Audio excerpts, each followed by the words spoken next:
Tapi ternyata 2020 kita kedatangan tamu yang sangat istimewa yaitu COVID-19. Tapi mereka ngomong kayak gini, Arif, tolong kamu belajar bahasa Jerman. Titik.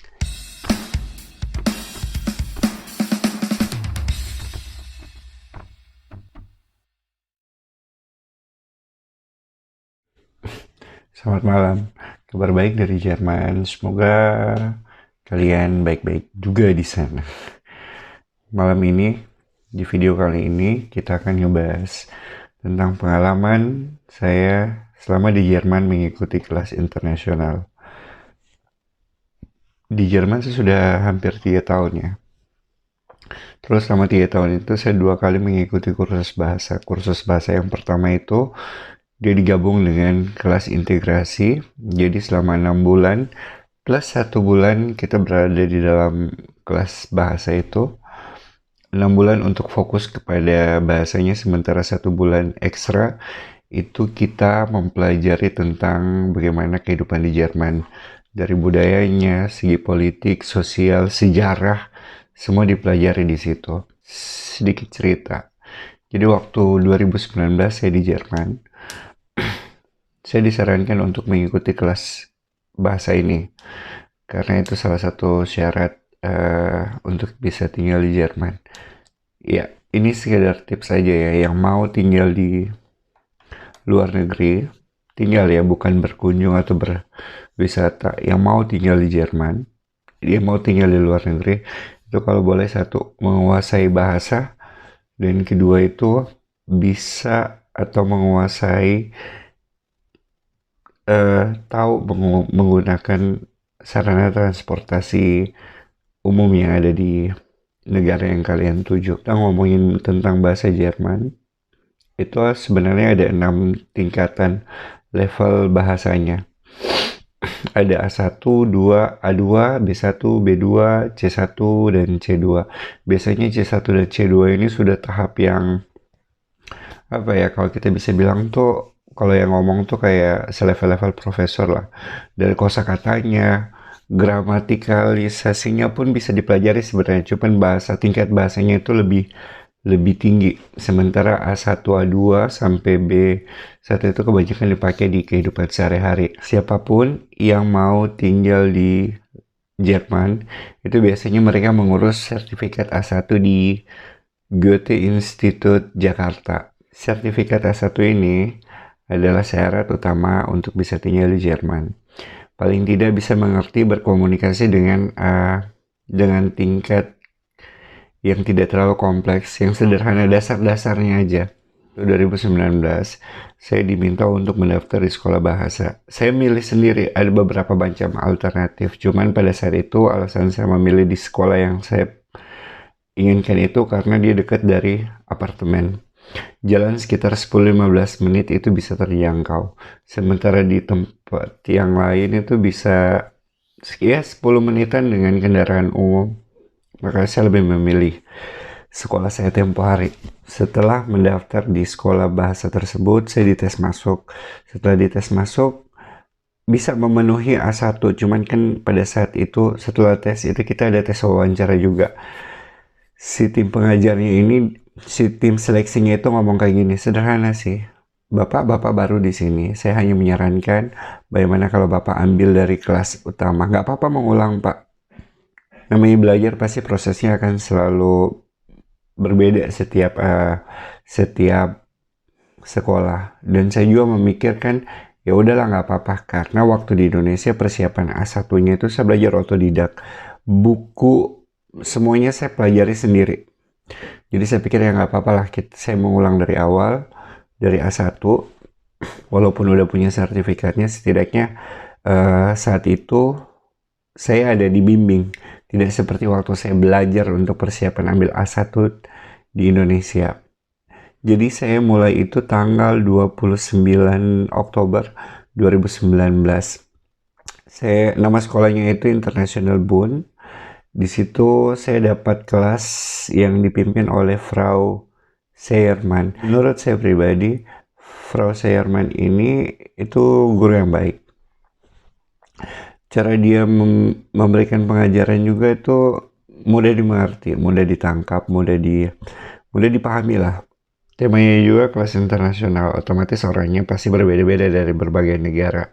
Seperti saya dari Indonesia, eh, paling banyak itu dari negara-negara Timur Tengah seperti Suriah, Iran, Irak, sama Afghanistan.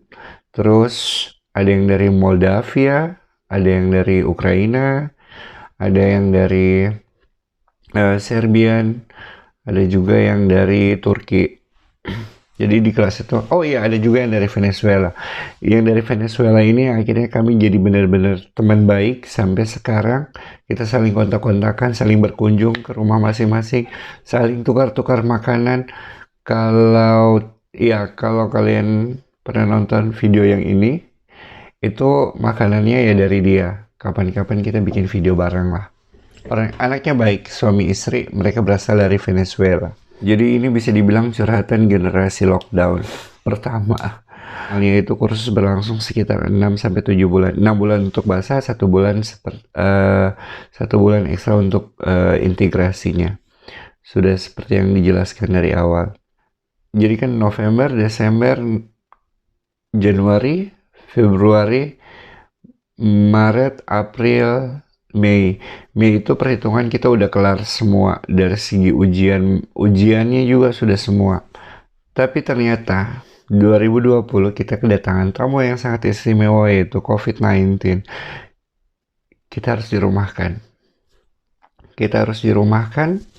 Jadi kita mulai lockdown itu kalau tidak salah ya, seingat saya itu sekitar bulan Maret. Ya sekitar bulan Maret kita sudah mulai lockdown. Jadi Maret awal itu kita nggak apa-apain.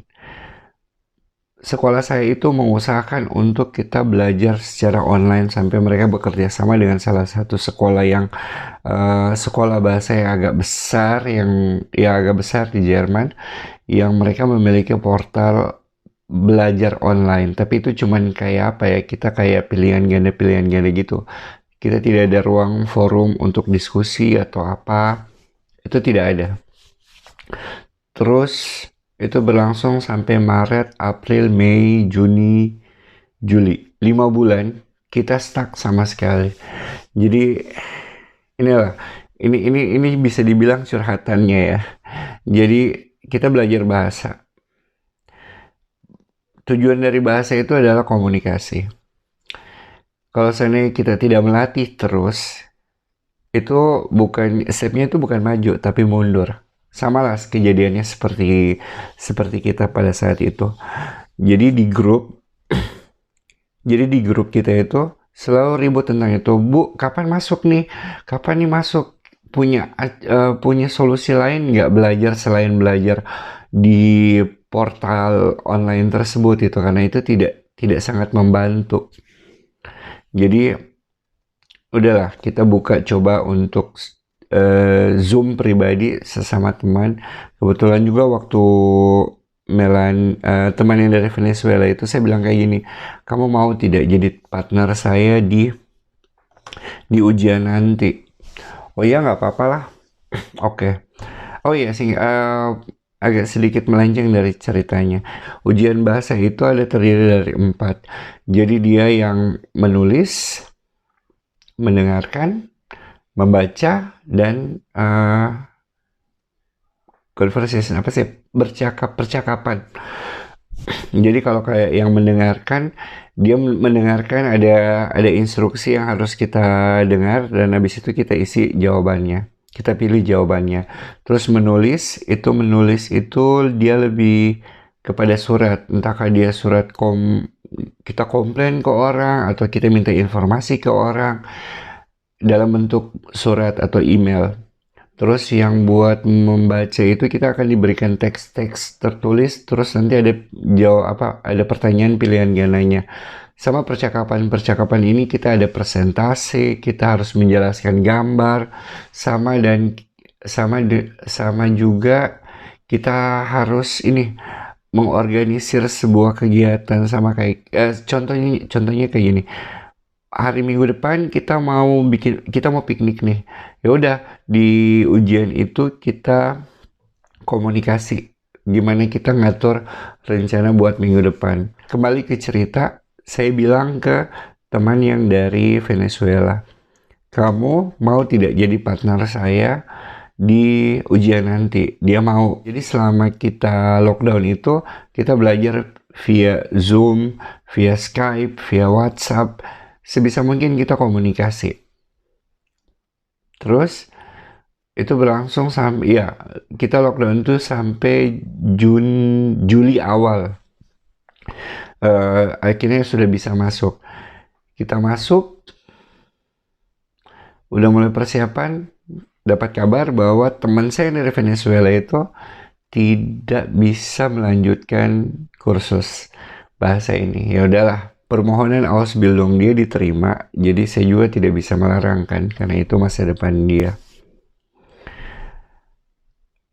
Saya mau mulai kembali kursus itu tanpa partner buat persiapan. Sementara yang lain sudah siap. Teman-teman di kelas itu semua sudah siap. Yang dari Siberia dia memilih juga temannya dari Siberia. Yang dari Moldavia dia juga memilih temannya dari Ukraina. Dasar mereka memilih partner itu adalah mereka memilih partner karena partner mereka mempunyai kesamaan bahasa atau kemampuan bahasa yang sama dengan mereka. Sementara saya memilih untuk tidak. Tidak seperti itu maksudnya. Dan pilihan saya akhirnya jatuh kepada salah satu teman yang berasal dari Tunisia. Dia sama sekali tidak bisa bahasa Inggris. Saya bisa berbahasa Inggris. Saya tanya, mau tidak kamu ini jadi partner saya? Oke, nggak apa-apa. Oke, kita mulai lagi dari nol. Dia ini ibu-ibu muda lah. Dia masih muda, baru nikah, dari Tunisia. Orangnya cantik. Permasalahannya gini. Dia sebenarnya tidak ingin berpartner dengan saya di ujian tersebut. Hanya karena orang yang dia ingin jadi partner dia sudah memiliki orang lain sebagai partnernya. Jadi mau tidak mau, oke lah. Waktu ujian, semua berjalan dengan mulus. Semua perfect. Pengajar kami, Frau Seyerman ini, dia agak sedikit takut dengan hasilnya. Karena, gini loh, jeda 5 bulan itu merupakan tanda tanya besar. Gimana suksesnya sebuah kursus yang berlangsung, sementara jedanya itu lebih panjang dan jedanya itu berada di tengah-tengah, bukan di awal kursus. Sementara kita sudah banyak yang dipelajari nih dari bulan November, Desember, Januari, Februari, 4 bulan. Terus tiba-tiba jeda yang terlalu lama, kurang lebih 5 bulan. 2 minggu kemudian datanglah hasil tes ujian kami. Dari 18 orang yang ada di dalam ruangan itu, hanya ada 3 yang tidak lulus. Itu pun dengan alasan satu, dia sakit, dia lebih banyak tidak masuk karena dia sakit. Yang kedua juga dia tidak masuk sering karena dia punya anak bayi. Sementara istri dia kerja, dia nggak kerja. Yang ketiga ini dia tidak lulus karena dia seperti ogah-ogahan mau belajar. Kita di dalam kelas udah berusaha berinteraksi dengan dia menggunakan bahasa Inggris, bahasa Jerman, tapi dia kayak gitu. Dia kayak menolak gitu berkomunikasi dengan kita. Ya udahlah, itu hak dia, kita hargai. Itu tadi cerita singkat dari generasi lockdown seperti saya di kelas internasional. Agak sedikit memilukan, membingungkan, menstreskan, tapi ya tetap dinikmati. Namanya hidup tidak akan mungkin berhenti hanya karena satu hal yang tidak terlalu kompleks seperti lockdown.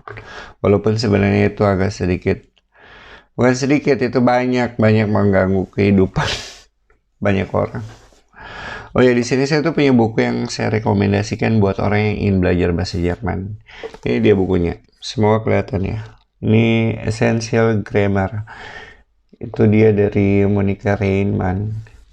Dia ini bukunya bagus kalau seandainya kalian ingin belajar bahasa Jerman, karena ini tentang isinya itu semua tentang grammar, gramatikalis, tata bahasa, semua ada di sini. Ini sangat apa ya, sangat saya rekomendasikan untuk kalian yang mau belajar. Tips pun buat yang ingin belajar bahasa Jerman itu belajar juga tentang sinonim kata, karena biasa kalau kita ngomong gini loh, kalau misalnya kita ngomong atau kita ngobrol sama orang, itu kadang-kadang satu kata itu mereka menggunakan tidak berulang-ulang, tapi dia menggunakan alternatif kata-kata yang baru dengan makna yang sama. Jadi belajarlah sinonim, itu penting. Sekarang kita menyimpulkan pembahasan kita kali ini, tapi ini saya ambil dari sudut pandang saya ya, karena ini apa yang saya alami. Satu untuk bahasanya juga ya, bahasa Jerman atau bahasa apapun itu. Kalau seandainya kalian ingin niat tinggal di satu negara, di negara lain lah ya, bukan hanya untuk berkunjung atau berwisata, itu yang paling kalian harus tekankan adalah satu, kalian harus belajar bahasanya. Bahasa ini menguasai segala macam aspek kehidupan, termaksud karir kalian atau kesempatan hidup yang jauh lebih baik. Di Jerman itu ya, semua orang menggunakan bahasa Inggris. Bahasa Inggris itu seperti second language buat mereka. Yang paling utama, yang paling sering dan paling itu adalah bahasa Jerman itu sendiri. Jadi kalau kalian tidak mau belajar, ruang lingkup kalian itu tidak akan berkembang, karir kalian tidak akan maju. Bentuk-bentuk yang kalian lakukan untuk mencari nafkah adalah tukang cuci piring di restoran. Tidak masalah sebenarnya, semua pekerjaan itu baik dan halal. Cuman kalau seandainya ada punya kesempatan hidup yang lebih baik, kenapa enggak itu diambil gitu loh.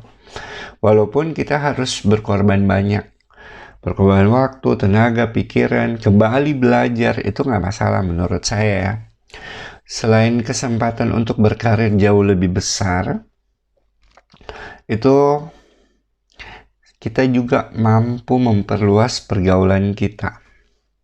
Kalau kalian tidak bisa menguasai bahasa yang ada di daerah tersebut, itu kalian tuh kayak ragu-ragu mau ngomong ke orang. Orang nggak ngerti kalian dan kalian nggak ngerti orang tersebut gitu loh, penduduk lokal. Belajarlah, berusahalah untuk belajar. Hanya itu aja sih sebenarnya, belajar. Saya bersyukurnya 2019 saya berada di sini. Ruang lingkup saya adalah orang-orang teater. Mereka banyak dari mereka banyak yang menguasai bahasa Inggris, jadi saya tidak kewalahan. Tapi mereka ngomong kayak gini, Arif, tolong kamu belajar bahasa Jerman. Titik. Itu aja. Keuntungan kedua, tadi yang sudah satu dari segi bahasa. Sekarang yang kedua, kita punya peluang untuk belajar berbagai macam budaya, khususnya makanan. Saya nggak tahu ya kalau di kelas lain, di kelas-kelas lain, itu di kelas kami itu kadang-kadang bikin brunch bareng. Brunch itu antara breakfast dengan makan siang. Jadi kita bikin brunch bareng, kita duduk rame-rame, makan, ngobrol, gitulah. Kayak di cafe gitu, padahal tuh di dalam kelas. Perpisahan juga gitu, kita masing-masing bawa makanan dari rumah kita yang merepresentasikan negara kita. Pada saat itu saya nggak bawa makanan kebagian. Saya disuruh bawa minuman, suruh bawa jus-jus gitulah. Kebetulan juga saya pada saat itu lagi tidak mau ribet. Atau mungkin kita juga bisa belajar bahasa lain gitu loh, secara gratis yang tidak harus bayar. Mungkin kalau ada yang punya teman, bukan teman ya, maksudnya gimana ya, akhirnya dekat dengan salah satu orang di dalam situ, bikin pertemanan lah dengan salah satu orang itu, pasti paling tidak kita mau belajar bahasa dia gitu loh. Seperti teman saya dari Venezuela, akar bahasanya itu kan mereka menggunakan bahasa Spanyol. Jadi Spanyol atau Portugis? Spanyol kalau nggak salah. Ya udahlah. Jadi belajar juga dikit-dikit. Walaupun nggak banyak sih, yang paling tidak kalau saya ada yang maki-maki di pinggir jalan pakai bahasa Spanyol, yang ngerti lah dikit-dikit. Itulah tadi cerita singkat generasi lockdown. Di masa pandemi harus tetap belajar di kelas internasional. Semoga ada hal-hal yang positif yang bisa diambil. Yang tidak baiknya udahlah dibuang lantah berantah, di skip juga nggak apa-apa. Yang penting di sini tujuannya hanya ingin berbagi aja pengalaman, cerita pengalaman tinggal di luar negeri seperti apa. Kali ini temanya ya itu dia, kelas internasional selama di Jerman tuh kenapa, apa, dan mau belajar bahasanya itu dari mana, dari level apa.